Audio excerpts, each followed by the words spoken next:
अगली अहम खबर, तेहरान के इंडस्ट्रियल इलाके में भी हमला हुआ। इजरायल ने चहार दंगे शहर पर मिसाइल दागी है। मिसाइल से हमला किया गया। इजरायली हमले के बाद पूरे इलाके में आग लग गई।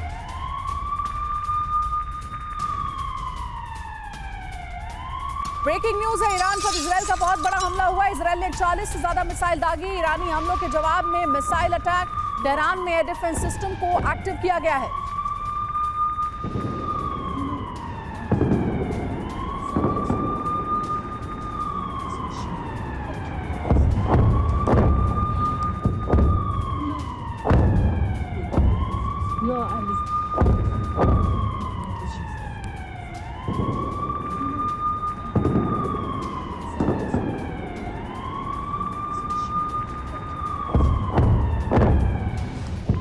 और देखिए हमारे साथ अनुज सर जुड़े हुए हैं, उनका एक बार फिर से रुख करेंगे। अनुज सर, एक खबर, UEN Jaipur is a perfect target for prospective students aspiring for good jobs, good education with future-ready skills. बीच में आई कि ईरानी मीडिया ने दावा किया है कि यूएस की अमेरिका की कुछ गतिविधि देखने को मिली है।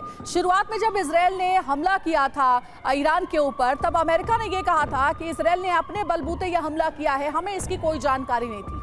अभी जो प्रेजेंट सिनेरियो बना हुआ है, उसमें आप अमेरिका की क्या भूमिका देख रहे हैं?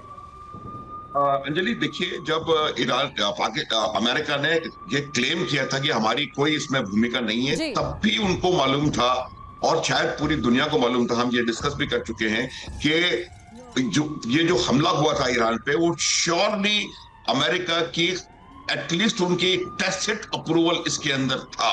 ये ईरान के ऊपर इतना बड़ा हमला इजराइल अपने आप नहीं कर सकता, ये मैं आपको बताना चाहता हूं। और ये जो आप देखिए, पिछले कुछ महीनों के डेवलपमेंट्स आप देखिए, जो B2 उन्होंने बॉम्बर्स, उन्होंने डिएगो गार्सिया के अंदर अपने न्यूक्लियर बॉम्बर्स को वहां पर शिफ्ट किया था। उसके अलावा किस प्रकार से पर्शियन गल्फ में वो अपना थोड़ा जो उनके एयरक्राफ्ट कैरियर थे उनको बढ़ा रहे थे। अब ये तमाम चीजें जो थी वो सिर्फ दिखावे के लिए नहीं थी। ये बात जो हमला ईरान के ऊपर हुआ है, वो हमला अचानक से नहीं हुआ है, उसकी प्लानिंग हुई है काफी लंबे समय, कम से कम 1-1.5 महीने से इसका प्लानिंग चल रही होगी, तभी कहीं जाकर के इतना एक्यूरेट हमला वो कर पाए हैं। देखिए, आपको एक बात समझनी होगी कि ये अमेरिका का ही पूरा सजाया हुई बिसात है। अमेरिका ने ही ये क्योंकि अमेरिका किसी भी प्रकार से नहीं चाहता कि ईरान जो है वो एक न्यूक्लियर पावर बने, क्योंकि अमेरिका एक न्यूक्लियर इजराइल को एग्जिस्टेंशियल थ्रेट की तरह देखता है। अब ना, एग्जिस्टेंशियल थ्रेट ये नहीं है कि अमेरिकन मेनलैंड पर जाकर के ईरान हमला कर देगा और वहां पर उनके ऊपर नुकसान पहुंचाया जा सकेगा, लेकिन जो अमेरिका के इंटरेस्ट्स हैं मिडिल ईस्ट में, जो अमेरिका के बेसिस उन्होंने सालों से मिडिल ईस्ट में बनाए हुए हैं, उनको कहीं ना कहीं हमला ईरान की तरफ से खतरा हो सकता है। दूसरी बात मैं आपको और बताता हूं कि जब ये हमला हुआ था, कल भी आपने देखा होगा, जब 2 देशों के जहाज उस मिडिल ईस्ट में लड़ाकू जहाज उड़ रहे थे, उन्होंने किसी ने कोई इसमें हिस्सा नहीं लिया, लेकिन वो एक सिंबॉलिक एक जेस्चरिंग थी और उन्होंने क्लियर मैसेज दे दिया था ईरान को कि अगर ज्यादा एस्केलेट हुआ, ज्यादा बात बढ़ी, तो ये हमारा जवाब कि ये होने की संभावना है। अब अगर हालात से निकलते होंगे अंजलि, तो मैं आपको बता सकता हूं कि अमेरिका डायरेक्टली इसके अंदर इन्वॉल्व होगा। माथुर साहब, जो विश्लेषण आप कर रहे हैं उससे हम क्या समझे? क्या इजरायल के कंधे पर बंदूक रखकर ईरान पर अमेरिका ने हमला करवाया, या फिर इजरायल के पास भी कोई चारा नहीं था ईरान के न्यूक्लियर साइट को तबाह करने के अलावा?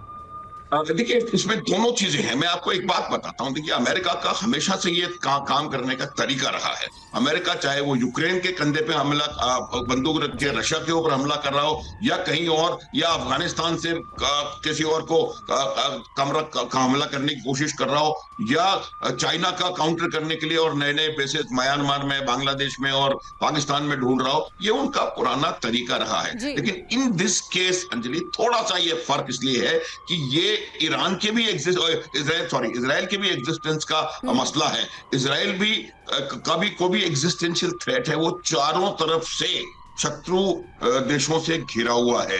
यही वजह है। आप देखिए, चारों, आप इजराइल का ज्योग्राफी देखिए, तो वो ये वजह है कि इजराइल नहीं चाहता कि ईरान के पास न्यूक्लियर वॉरफेयर कैपेबिलिटी आए, क्योंकि मेन जो डिफरेंस आज की तारीख में है कि इजराइल के पास न्यूक्लियर एसेट्स हैं और nuclear bombs, I would say clearly है, और ईरान और किसी के पास मिडिल ईस्ट में वो ताकत नहीं है। तो वो एक बहुत बड़ा डिफरेंस है, और अगर वो डिफरेंस खत्म हो जाएगा तो वो इजराइल के एग्जिस्टेंस के ऊपर खतरा आ जाएगा। तो इस वजह से यहाँ पर तो कंधा इजराइल का है, फायर अमेरिका कर रहा है, लेकिन इजराइल को भी उतनी की उतनी आवश्यकता है अपना कंधा प्रयोग में लाने की।